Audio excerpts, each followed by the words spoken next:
Crypto Rock, all crypt, Lord of none. Are we living in a cashless society? Is that a good or bad thing? What is it necessarily? See, I live in America, and many times you will hear me say that I think that American people are spoiled because they take certain things for granted that others don't have in other countries. Perfect example, a bank account. Now, what does this have to do with crypto? Well, let's talk about it. I personally don't carry around a lot of cash. I don't care to. I try to keep things digital. But there are some times when I do need to carry cash and use it, but it's not that often. Now that's in America. How is it in your country? Do you still use a lot of paper cash, or are you mostly digital when it comes to your financial transaction? Now, as I stated in the intro, those of us who live in more advanced economies sometimes take things for granted. Why? Well, perfect example. The Nigerian Central Bank is limiting purchases of their customers because they don't have the reserve to support their customers. I saw in an IG post from CoinGecko, and it drew my attention. At the time of this recording, the price of Bitcoin had risen to almost $39,000 for Nigerians, which is over 60% higher than the current market price at the time of this recording of about $23,700. Now, how does that make sense? According to the IG post, the Central Bank of Nigeria is pushing for digitalized cash and has imposed limits on ATM cash withdrawals as part of their shift towards a cashless society. CoinGecko got their information from Cointelegraph. So, I had to verify the source of the source, and I did. And so here's what I found. Now, it may seem that Nigerians are paying more for Bitcoin, but they really aren't. The problem has to do with the exchange rate of Naira for US dollars. The disparity between the official Naira to US dollars and the real market rate of US dollars for Nigerian traders causes it to appear that Bitcoin has a 60% premium over the market price, which of course is currently around 23.7 at the time of this recording. Now, what does this have to do with crypto? You gotta be patient, because you have to understand what I'm trying to do is lay the foundation first. So you may need to get yourself some paper, take some notes, or maybe you could just watch the video again. Oh yeah, and don't forget to hit that like button. What I'm really trying to do is point out the importance of transparency, blockchain, decentralization, and cryptocurrency, and opportunity. But what we have to do is dig a little deeper so that you can understand more. Now, according to Cointelegraph, recently CBN, which is the Central Bank of Nigeria, introduced new Naira banknotes with the aim of curbing inflation and money laundering.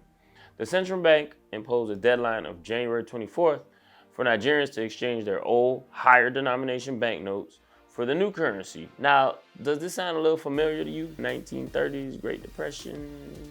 Why am I talking about this? Well, it came from a simple tweet from Sir Dami. We went from a conversation about streaming music and subscriptions to the limit on international spending by Nigerians. I responded and it turned into this. Look at that, y'all. The power of technology and communication through social media. It's a beautiful thing.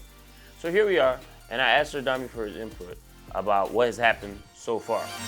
All right, and let me introduce to y'all Damilare. Damilare previously worked as the developer marketing manager for Polygon Africa and the African community lead for blockchain. Damilare, thank you for joining your boy, Crypto Rock with For Crypto Culture. Hey, let the people know your thoughts. Thanks so much. Thanks for having me, and thanks for the brief intro as well. As you've rightly pointed, as you rightly pointed out, we are actually currently witnessing the failure of the Central Bank of Africa's biggest economy, and it's quite sad and disappointing because, of course, the policy is actually a good one because, like you previously pointed out through Cointelegraph, the policy was brought out to curb inflation and also to curb money laundering ahead of the presidential elections coming up in February. But the implementation of the whole thing is where the CBN got it all wrong. Like, they didn't do their findings well, number one. And also, when implementing that policy, they actually didn't do it. They didn't roll it out as they were supposed to. Do you understand? You don't force policies on citizens of the country. They are citizens, they are human beings, and they are not animals. Okay, so you shouldn't force policies on them. You should actually roll out those policies whilst educating them on the benefits of those policies if they choose to embrace it. Do you understand? So it's not something that you should force on them. Aggression or an aggressive approach to implementing policies is actually very bad. And we're actually witnessing a typical example of that currently in Nigeria. So the policy is good, but the implementation is very, very bad. And that is what is causing all of this. Interesting. How should the government or the bank approach the situation differently? Or are they handling it responsibly? Okay, yeah. So to just briefly answer your question, no. So the central bank is not handling it responsibly, and I'm sure you've seen some clips. I think I've sent some your way. Some clips of how citizens of the country are actually taking this policy, and how this policy has made life, or has made the country a living hell for the average Nigerian. Okay, so I think to better understand the context of the situation, I think it's better to just throw a little light into what this whole policy was all about, why the CBN actually came up with that policy, and what they did wrong. Okay, so people listening can also understand. So first and foremost, the CBN actually carried out some investigations. They made a survey and they realized a bulk or a major portion of the money supply in the economy is actually in the hands of citizens in cash, which is not good.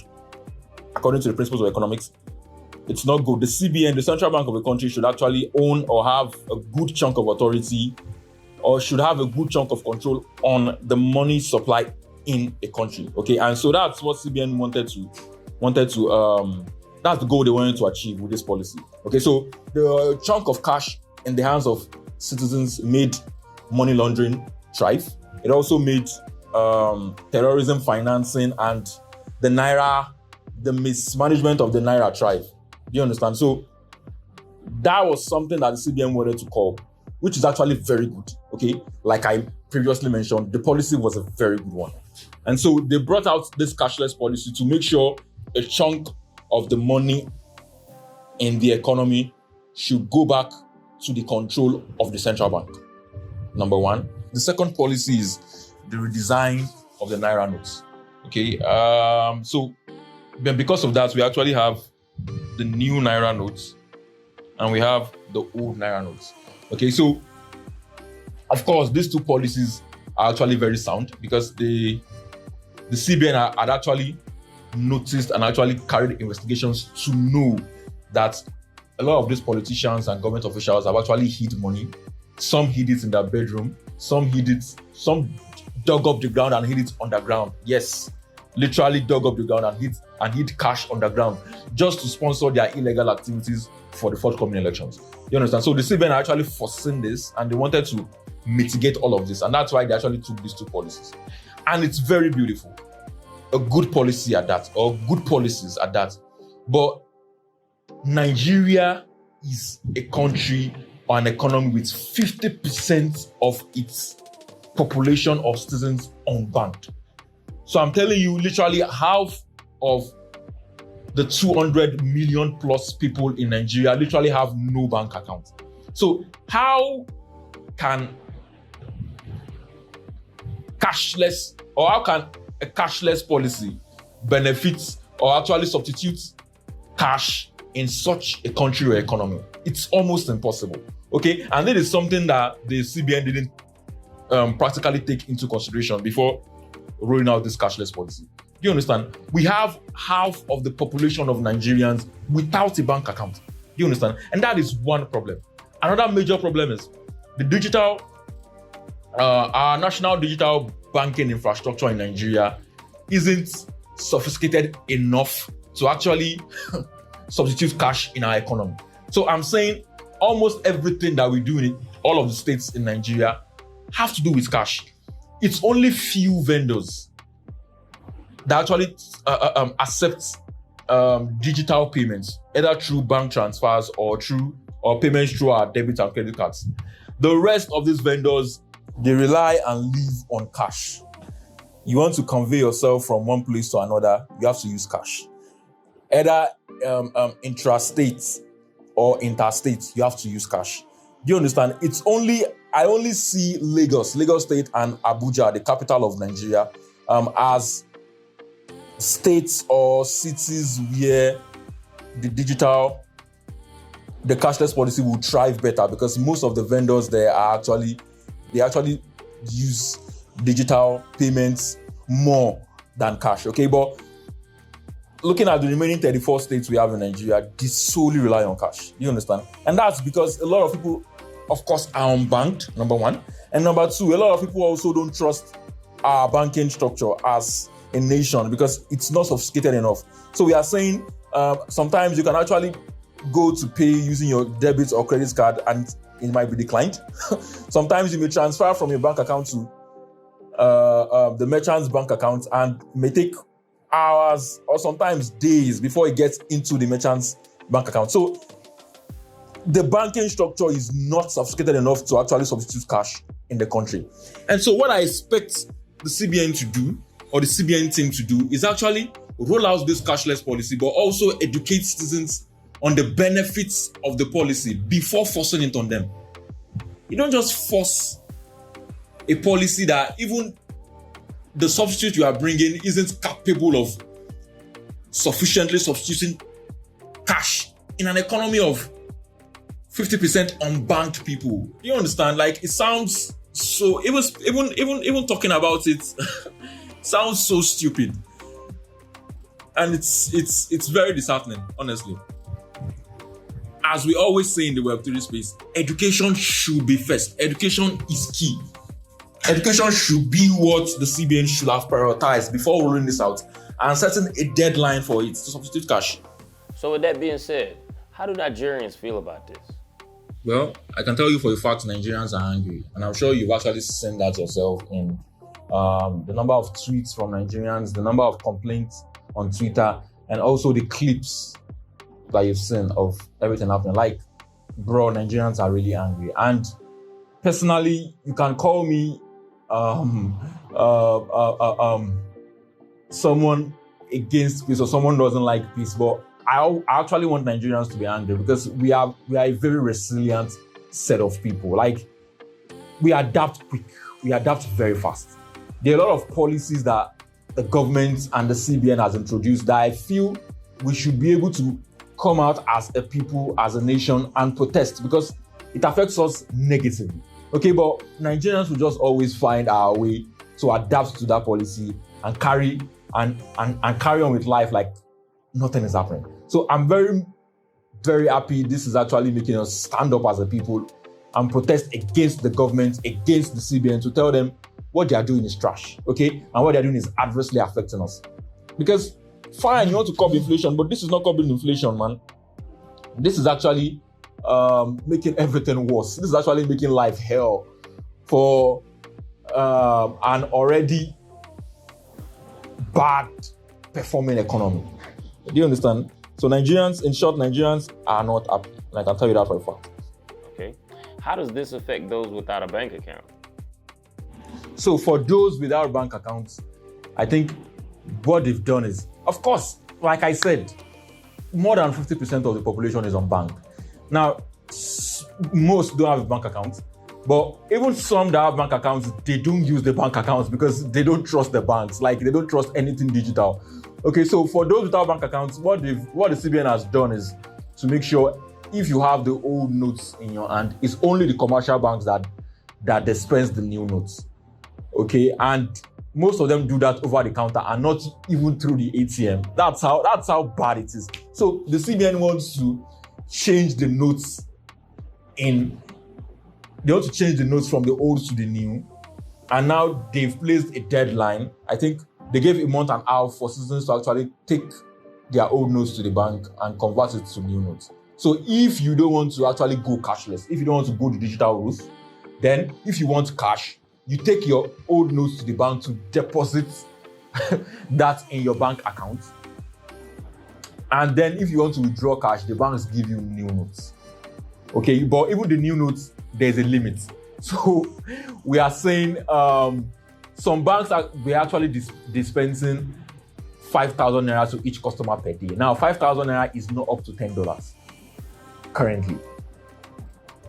And the CBN expects every citizen to actually take less than $10 a day and use that to actually satisfy or solve all of their legal tender needs. Like, it doesn't make sense. So what they did is they actually even cut the supply of the new Naira notes and made sure the new Naira notes were very scarce. So people would actually have no choice but to go digital. Our digital infrastructure is not currently capable of handling all of those loads of transactions. Like, even for a fact, at the height of all of this cashless policy and redesign thing, the load on the banking networks in Nigeria actually made most of the banks crash. Like, most of the banks, their digital infrastructure actually crashed and was not working for like 2 to 3 days. Almost all of the banks in the country, including mine, okay? And that just tells or shows you for a fact how unprepared even the banks are, how unprepared our digital infrastructure is as a nation, okay?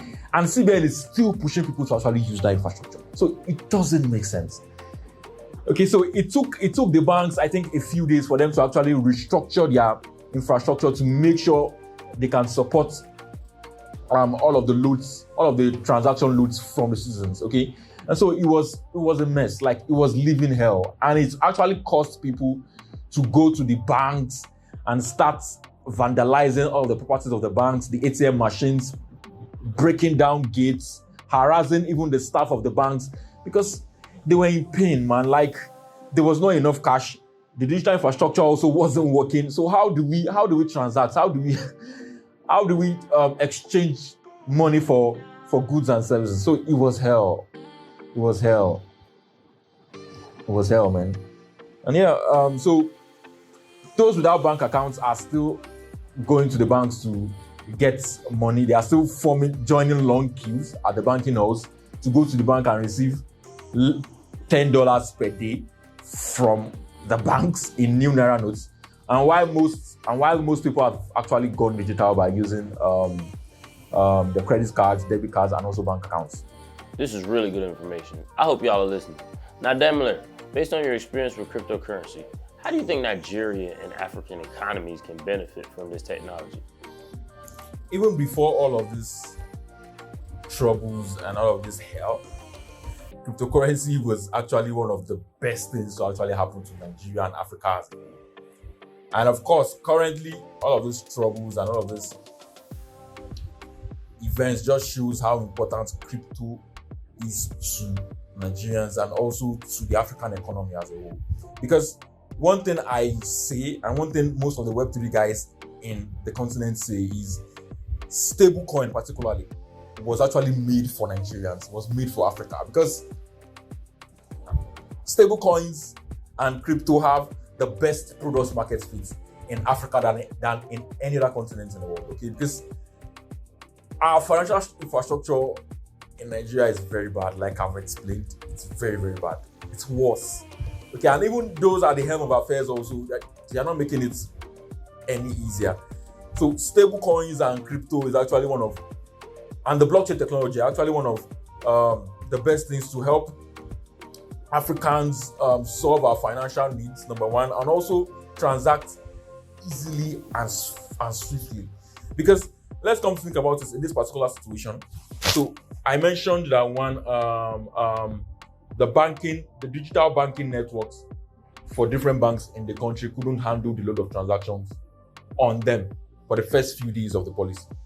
Now, taking Polygon blockchain as an example, the Polygon blockchain alone settles or can settle more than 1,000 transactions per second. Okay? And so imagine that. I can imagine, and I can definitely see it. Thank you, Damilare. I really appreciate you for sharing your thoughts for the people of Nigeria. Now let's bring this all together. What's happening in Nigeria is an example of what can happen anywhere in the world. There are broken systems fighting new technologies. I'm just gonna go one step deeper. Nigeria's foreign reserves have been declining on the back of low oil production and tough financial market conditions due to monetary policy tightening by global central banks. Most banks across the globe operate under what's called a fractional reserve system, where they must maintain a certain amount of reserves to balance the liabilities. Of course, that makes sense. It's kind of common sense, to be honest with you. If people are trusting you and giving you a lot of money to hold, and you have to have enough to give back at the same time, this is all a part of the economic system of sustainability to the market. However, no systems are perfect, especially the banking system, where there's actually no consideration for most of their customers. The bank takes your money, loans out your money, uses your money, charges you to lend your money, and barely pays you anything in return. If you wanted to withdraw a large amount, they would put a limit on it, number one. They will ask you questions because they want to know what you want to do with your money. Imagine that, your money.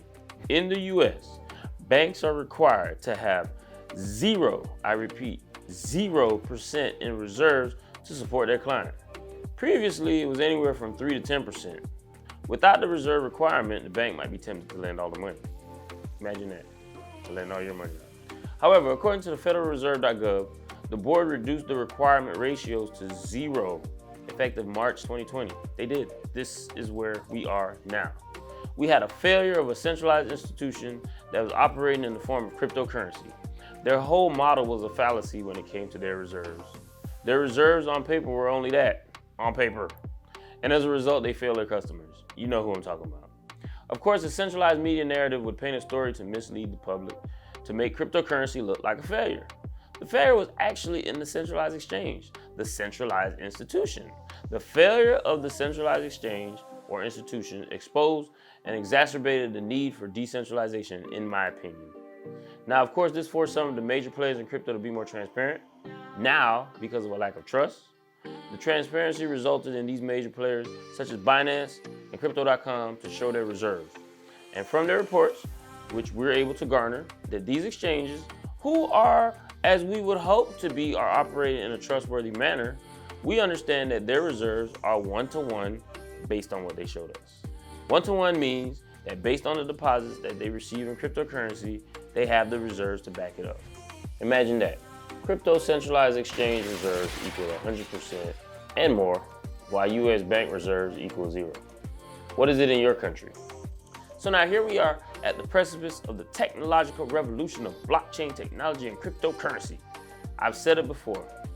We can plainly see the failure of systems and how it has not benefited the masses, only a few. There is a need for change, and blockchain and crypto must be embraced by banks and the economic system for society to thrive. Many of the elites are fighting this, y'all know this, but they need to be educated also. Anyone who is in position of power is not smarter than us. They are there because we elected them, depending on the country you live in, of course.